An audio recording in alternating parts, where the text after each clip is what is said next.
I think we might get started a little early today. We've got a great turnout, and thank you all for coming. My name is Tim McKee. I'm the CEO of the Olathe Chamber of Commerce. And on behalf of the Johnson County Public Policy Council, the Olathe Chamber of Commerce, and Lenexa Chamber, we'd like to welcome you today to our forum.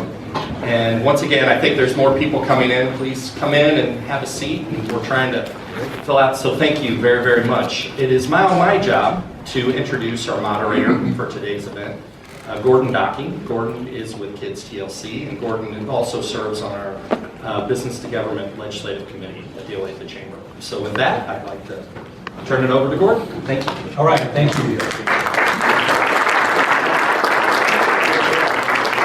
And I want to thank everybody for being here. The most exciting part of the whole event is we had to bring in a whole lot of extra chairs. It just goes to show there's a lot of interest in this election, and I want to thank all of you for turning out today for this forum.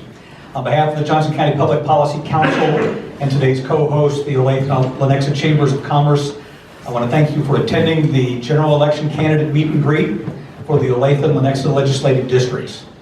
I'd like to begin by sharing the format for the program today, which will include remarks from the candidates and Q&A provided by the host chambers. The format, questions, and time limits will be the same for every candidate, so you'll get tired of hearing the questions, but the same questions will go to each candidate. Because we're providing time before and after the program for you to talk individually with the candidates, there will be no follow-up questions or audience participation. The districts participating today will be presented in sequential order. They include Senate Districts 9 and 23, and House Districts 14, 15, 26, 78, and 121. House Districts 8, 30, and 49 were also invited to participate, but no candidates from those districts are in attendance. Candidate speaking order within each district has been randomly determined with the candidates. Each candidate will be allotted 1 minute for introductory remarks and 1 minute responses to the 5 questions from me, for a total of 6 minutes per candidate. There are, of course, many issues of interest to the business community, but due to time restrictions, we are focusing on just a few topics we believe are the most significant interest and the things that you all want to hear the most this evening. We encourage you to talk with candidates about additional issues that are important to you following the program.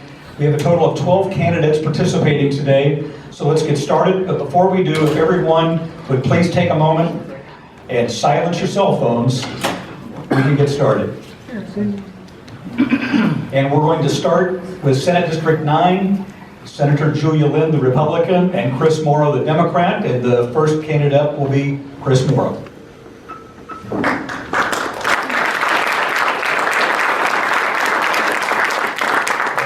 Thank you. I'm going to speak really fast because a minute for each answer, boy, that's not a whole lot of time, but okay, let's go. You have 1 minute for your opening remarks. Okay, well, I'm Chris Morrow. I'm running for Senate District 9. I'm mayor in Gardner, Kansas, and before that I served on the city council.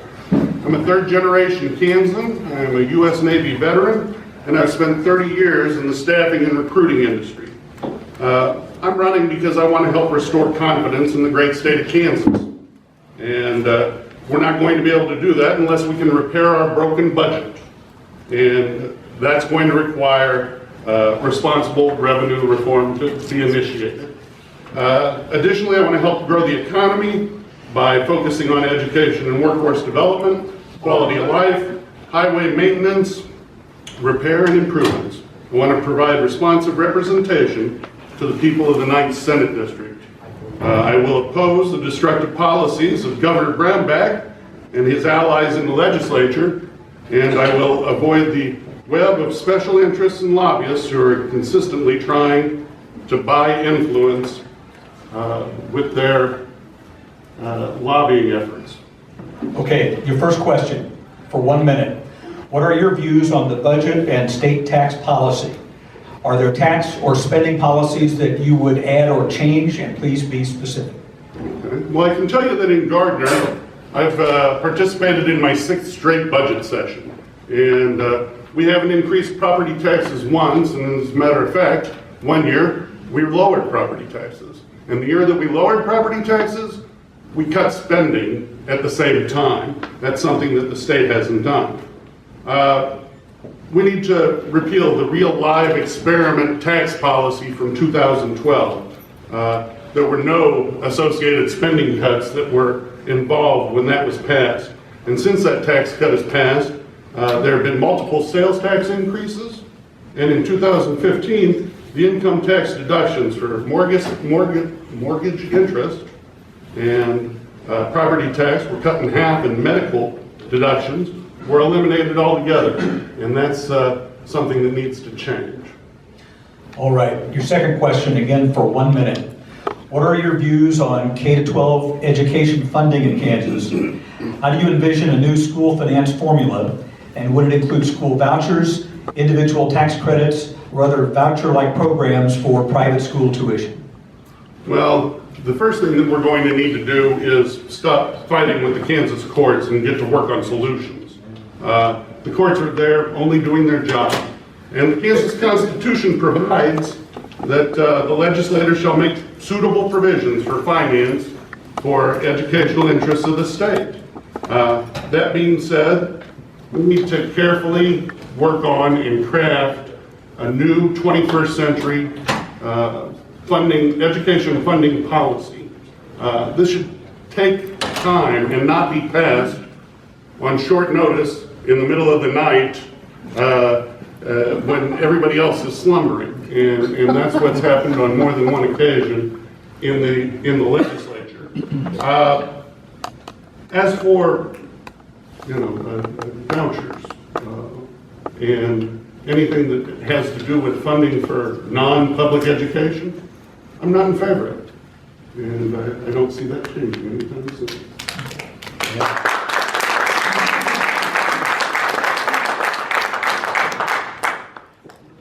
Okay, just in fairness to all candidates, we're going to ask if you would refrain from applause, and there'll be an opportunity at the end for everybody to give applause to all the candidates. So, thank you.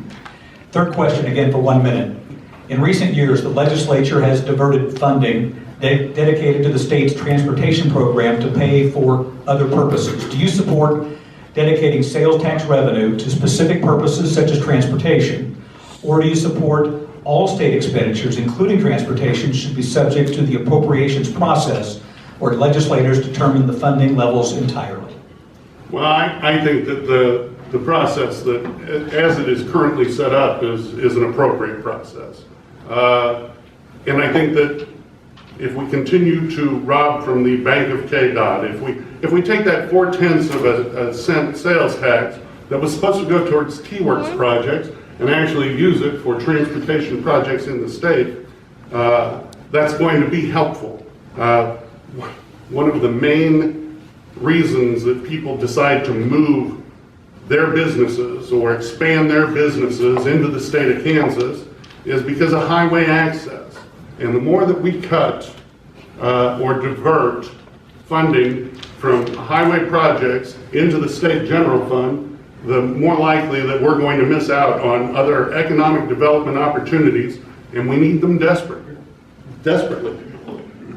So I'm for having dedicated funds, and I'm for protecting the dedicated funds. And it doesn't just apply to transportation, it applies to things like the children's, I'm trying to remember the name of the fund now, but it's the fund for early education because of the tax receipts from the tobacco. All right, thank you. And question number 4, 1 minute. What are your views on local control, including recent legislation limiting local government property tax revenues without a public vote? Well, I'm a mayor of a town in Kansas, so obviously I'm in favor of local control. As a matter of fact, Article 12, Section 5 of the Kansas Constitution says that cities should have home rule authority. And the most interesting section of the amendment reads, powers and authorities granted cities pursuant to this section shall be liberally construed for the purpose of giving to cities the largest measurement of self-government Well, the state's been taking that from us. They've been taking it from us year after year. And this property tax lid that passed, I mean, the legislature didn't provide the same kind of vote of the people if they want to raise sales tax. And they didn't provide the same vote of the people if they want to raise property tax or if they want to raise income tax. They only put that on the cities, and they only put it on the cities because they were busy increasing taxes at the end of the 2015 session, the largest single tax increase in the history of the state. And the final question, 1 minute. What is the most important thing that distinguishes you from your opponent in this race? Well, I think the most important thing that distinguishes me is, as a small town politician, a former city councilman, and currently a mayor, it is constituent services. I consistently hear from my constituents, and I work hard to serve them well. What I hear when I'm out walking in the neighborhoods, door to door, or attending events, is that our residents don't feel like Senator Lynn is listening to them, or that she's discounting their opinions, or that she's not returning their emails or their phone calls. And that's something that I'm going to make sure that I do, and I'm going to make sure that I do it because I'm not going to spend all my time with special interest lobbyists. Thank you very much. Thank you. And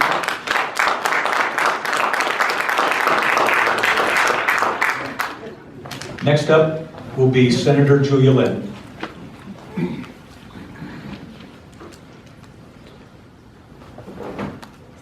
And you have 1 minute for your opening remarks. Thank you. It's very good to be here today. I'm excited to visit with you. You know, this is the campaign season. It's time to lay the issues out, and I commend my opponent for doing a great job dialoguing with you on the issues and how he sees those issues. I'm Julia Lynn. I've been your seated senator for 10 years, and I am the daughter of a public school teacher. Many of you may not know that. She's an English teacher. She was an English teacher in the Shawnee Mission School District. So I spent many nights around the dinner table with my family, and she always corrected my grammar, and today I'm very, very grateful for that. She also ended up, at the end of her career, working in the disabilities section of Olathe North, or Shawnee Mission North High School, where they had the DD kids in a separate facility, so they were annexed in that facility, and since then things have changed quite a bit. I am chair of the Senate Commerce Committee. All the business issues come through my committee. I serve on tax, utilities, judiciary. I'm on the post audit committee, so I'm involved with the audits of the state and understand a lot of those issues that we need to correct. And I'm also on the Tourism Advisory Council, which I've enjoyed very much. Serving my community and helping them solve problems is the reason I am running again. Because I hear them say, when I walk door to door, that they do want strong public education. I understand that. And I have a proven record of supporting our public schools. Okay, we're going to move on to the next question. Again, we got 1 minute time limits for each of these areas. Question 1, what are your views on the budget and state tax policy? Are there tax or spending policies that you would add or change? And please be specific. Well, you know, last session we had a difficult time because we were up against the wall. Our governor had dug his feet in. We had to solve a very significant issue. One of the bills I brought to the floor was a $1.3 billion look at all of the tax exemptions, credits, abatements, and so forth, that we could study and decide whether or not those are needed or feasible anymore. And many of you don't know that there's $1.3 billion worth of exemptions and tax credits and abatements that are on the books right now in Kansas. I carried a bill that was brought with the help of legislative post-mortem reports that identified around $600 million worth of those exemptions and credits that really weren't needed anymore. I brought that to the floor. We discussed it. I only got 9 votes.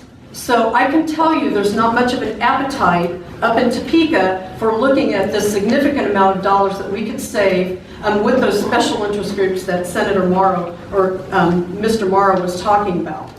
I also believe that we obviously have to have a strong and sustainable and predictable policy in tax and in budget. And that's how you get to a balanced budget. Okay, question number 2, again for 1 minute. What are your views on K-12 education funding in Kansas? How do you envision a new school finance formula? And would it include school vouchers, individual tax credits, or other voucher-like programs for private school tuition? Well, obviously, local control is the #1 issue in this district. Local control is very important. When we go back to Topeka and we're looking at a new finance formula, one of the things that will be attempted is to take away that local control from Johnson County. And I will oppose that because our local control helps us to raise our own money for our own needs. We make those decisions, not someone in Topeka. So I would totally oppose that. There are situations, I believe, where there are students in our schools right now that aren't getting what they need in their classroom. And it's no fault of the classroom or the teacher or the child. The point of our education system is to educate each child to the best of their ability so that they are college or career ready.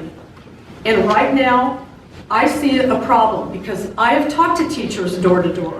I understand what's happening in the classroom. And a lot of those problems with the DD community or the DD kids, we need to address that because they're not getting what they need. And so a voucher program might not be the answer, but I think we need to strategically look at how are we going to solve that problem because these kids deserve an education. And right now, it's real difficult for them to achieve that. Question number 3, in 1 minute. In recent years, the legislature has diverted funding dedicated to the state's transportation program to pay for other purposes. Do you support dedicating sales tax revenue to specific purposes such as transportation, or do you support all state expenditures, including transportation, should be subject to the appropriations process where legislators determine the funding levels entirely? You know, we're only one of 4 states that has the unique funding mechanism that we have for the transportation program. And I believe it's working very well. But one thing that happened about 4 years ago was that there was a bill that was passed in the middle of the night that would allocate $6 million per county for transportation projects. Now, I'm sorry, but Johnson County needs a little bit more than $6 million in this county for projects. So I want to keep the way we're doing it now because it keeps it less political. If you appropriate that, if you put that into a pie and they come before the Appropriations Committee and they're asking for specific projects, it becomes a very political process. And I don't think we want to have that happen.